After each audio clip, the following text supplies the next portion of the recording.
व्रजे वसन्तं नवनीतचोरं गोपाङ्गनानां जदुकूलचोरम् अनेकजन्मार्जितपापचोरं चौराग्रगण्यं पुरुषं नमामि। आज पवित्र महिला नवमी आमर लरासरा कर्मी टिकरा गाँव में इटा बहुत वर्ष हेलान इटा चलिकी आसे जेनथिरे कि मुई प्राय 15 बरस हेलान पूजा करी आसे। आज अँला माता तथा राधांकर पाद दर्शन दिवस है।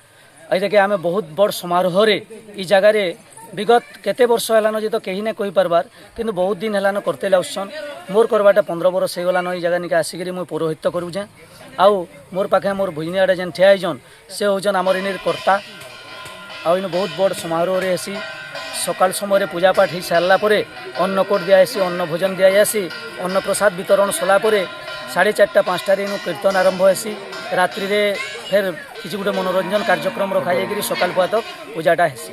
कार्तिक मासर महिला नवमी जेनटा कि राधापाद दर्शन कहुसी सेटा ये गाँव में समस्ते हविष रहीकि आज नवमी दिन सकालू समस्ते बहुत बड़ी भोरु जाइकरी गधापदा करी आसन।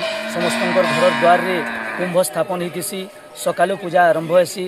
प्राय 2टा-2:30-3टा तक पूजा चलसी। आज किंतु टिके जल्दी सरी कारण मेघर वर्षार लगी आउ तापरे पूजा सला परे महाप्रसाद बंटन हेसी। महाप्रसाद बंटन हो सारा पर मनोरंजन कार्यक्रम हेसी जेना कि बहुत श्रद्धालु आखर पाखर सबु श्रद्धालु आसिक इन जोग देसन।